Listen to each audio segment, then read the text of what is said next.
자, 여러분. 일본이 핵무장 국가, 그러니까 여기서 중요한 것 중에 하나가 일본은 핵을 재처리합니다. 핵을 재처리하는 거는 거의 핵무기에 바로 코앞까지 가는데 우리는 재처리 안 해주거든, 미국이. 이게 진짜 재처리를 해주느냐 아니냐의 이 차이는 어마어마한 건데. 그러니까는 지금 사실상의 미국의 무기나의 핵 무장 능력을 거의 다 갖추고 있는 일본이 실질적인 핵 무장국이라고 단계로 접어드는 방향으로 이게 국제 정세가 움직일 것 같습니다.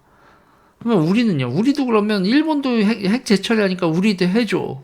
그리고 우리도 핵을 가질 거야. 뭐 이런 식으로 간다고 했을 때 미국이 우리하고 일본을 다룰 때 여러분 결정적인 차이는 뭐냐면 대한민국은 이재명 같은 사람이 집권할 가능성이 있다는 거예요.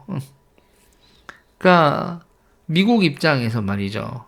대한민국에 이재명 같은 사람, 반미 성향의 집단이 집권할 수 있는 대한민국하고 반미 성향의 정치 집단이 집권할 가능성이 제로로 수렴해버린 일본하고는 같지 않다는 얘기죠. 거기다 일본하고 그래서 일본이 계속 또 미국한테도 이것도 로비를 해요. 대한민국을 믿지 마라. 저기는 주사파들 반미 세력들이 어마어마하게 많은 데다 정치 집단으로 이렇게 이간질을 해내는 거에 우리가 그대로 당하게 되는 거라고. 그러면 여러분 일본이 핵무장을 하면 우리가 일본이 핵무장하는 거에 반대한다? 그러면서 일본한테 적대적인 분위기로 가버린다? 그러면 여러분 핵무장하는 일본에 우리가 적대시하면 우리는 대륙 세력에 붙는 거라고. 그럼 미국하고 빠이빠이 하는 거야. 근데 그런 선동이 되고 그러면서 일본의 핵무장에 극렬히 반대하는 세력이 집권을 하면 한미동맹은 끝인 거라고. 이런 상황이 전개가 되는 거 이게 조만간 10년, 20년 내에 벌어질 일로 보여지는데 그러면 우리가 철저한 친미 국가, 반미 세력이 집권할 가능성이 없는 국가로 리세팅을 하고 우리도 그러니까 우호적인 핵 확산이란 말이에요. 응? 프라리퍼레이션이 적대적인 핵 확산도 있지만 지금 상태에서 그러니까 프랑스하고 영국이 핵무장을 하는 건 우호적인 핵 확산이었단 말이에요. 응? 그때 독일 같은 경우도 서독이죠. 그 당시에 서독도 핵무장을 하려고 했었다고. 그러니까 자기네가 쳐들어오면 동독에서부터 탱크가 넘어오고 그러면 자기네들이 일바로 당하는데 우리도 핵무장 할래? 서독도 그랬다니까? 근데 영국하고 프랑스가 절대 안 돼 그랬지. 절대 안 단다고 해서 어떻게 한 거예요? 그래서 핵 공유를 한 거예요. 우리나라는 여러분 1991년에 미국이 핵을 뺄 때 소련하고 중국의 침략이 더 이상 남쪽을 향하지 않을 거다라고 북한이 아니라 소련하고 중국 이랬단 말이에요. 중국하고 소련하고 노태우 정권 때 북방 외교를 통해서 다시는 대한민국을 침략하지 않는다는 시그널을 확인을 했을 때 그 다음에 전술핵을 뺀 거죠. 900기 이상이 있었던 걸.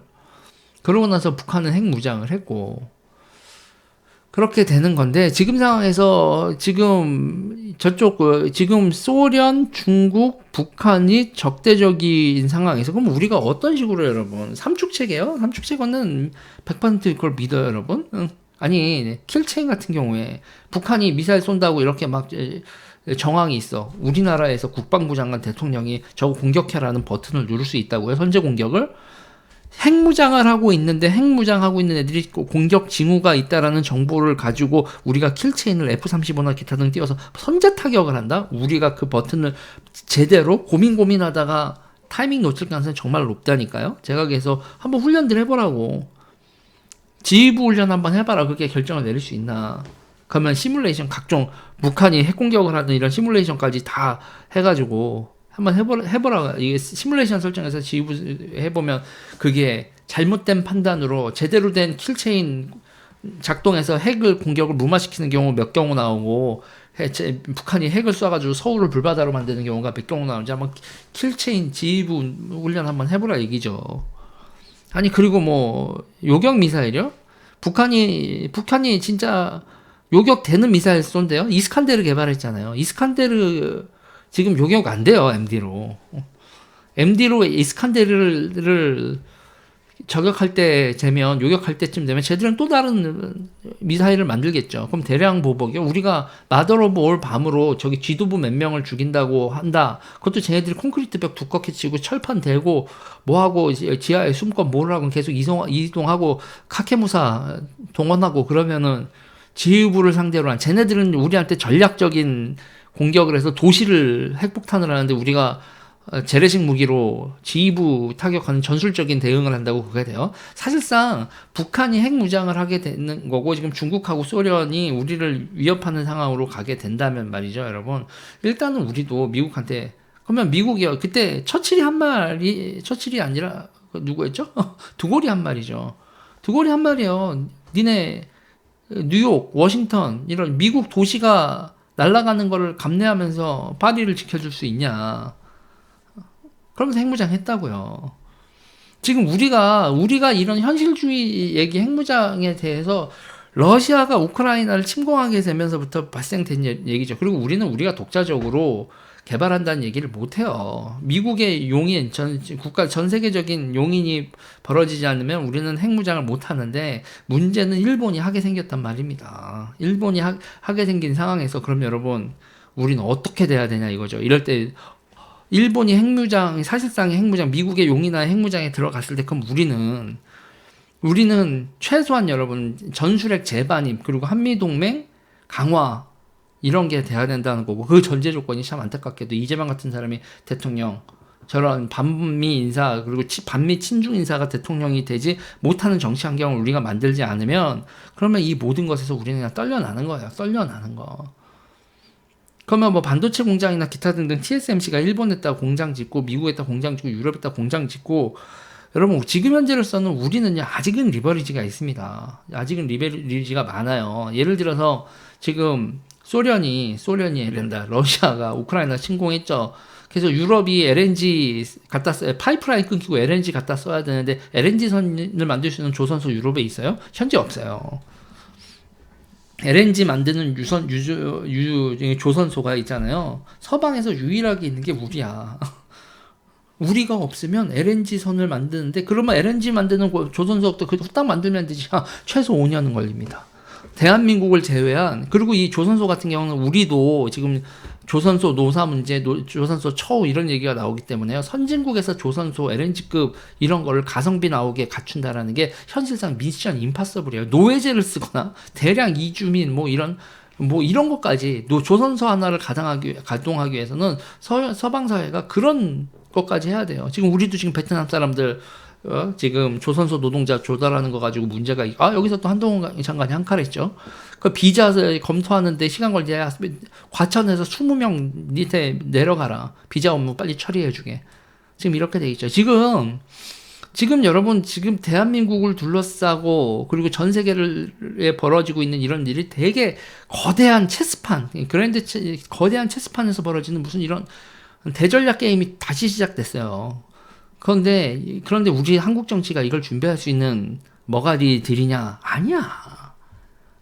전혀 아니에요. 전혀. 한국 정치가 이 거대한 체스판에서 제대로 된 수를 둘 수 있는 환경이 전혀 안 이루어져 있다고요. 그래서 저는 그래요. 일단은 조금 전에 제가 얘기하는 거에서도 그게 있어요. 그러니까 이재명 같은 세력이 절대로 집권하지 못하게 하면서 반일, 일본이 핵무장을 할 때 반일이 아니라 우리가 같은 편에 서서 일본의 핵무장과 우리의 핵무장을 동시에 일어나야 된다.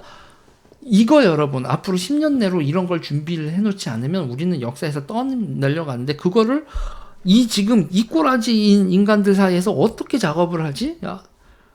그리고 저는 그러면서 뭐냐면, 이게 제가 맨 처음에는 주접 떨지 말고 착각 떨지 말자 막 이렇게 생각을 했거든요. 그런데 돌아가다 보니 이런 거를 여론화를 시켜야 되고 해야 되는 그거를 진짜 내가 해야 돼. 사람들 만나고 뭐하고, 그리고 이런 거에서 대중 스피커로서 대중을 설득하고, 이런 얘기를 가지고 있는 사람들이 대중 앞에 나올 생각들을 안 해요. 전문가들이. 이 얘기를 하면 주사파들의 타겟이 돼서 들들들 벗겨 죽는 거거든.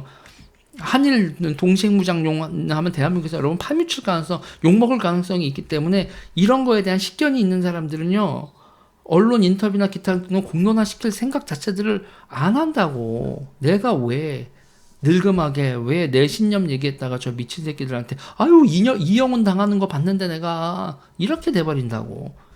언론 환경은요. 지금 언론들이 이런 얘기를 여러분 주류적 얘기를 다뤄줄 것 같아요. 지금 이거 대환장 시츄에이션이에요, 여러분. 그래서 요새 제가 시름시름 앓습니다.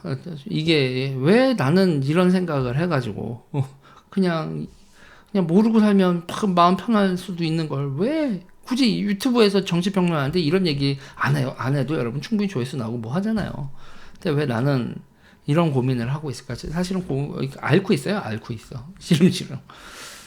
근데 참 이 반일 문제를 극복하는 것도 어렵고, 그리고 민주당의 저 주사파들이 장악해버린 저 민주당, 그리고 이 주사파식 뭐 민족 해방론, 이런 조선이 짱이다, 명성황후가 국모다, 이런 식의 역사의식을 가지고 있는 사람들한테 이거를 극복하고 21세기의 이 대격변 시대에 적응을 하는 어떤 담론을 만든다 생각을 하니까 머리가 지끈지끈 아픕니다. 제가 뭐 1000만 유튜버도 아니고 꼴랑 20몇만 유튜버로 이런 얘기들을 해봐야 사람들이 뭔 얘기야 하기 싶을까도 싶고, 그래서 약간 넋두리이기도 하고, 그리고 지금 돌아가는 거에 대한 설명이기도 하고. 대한민국 정말 머가리가 나갔어요. 정치인들이나 이 정치 환경, 지식인들, 기자들, 언론들 뭐 다 대전략이 없습니다. 이 나라가. 큰일 났는데 아무튼 전 열심히 해보겠습니다.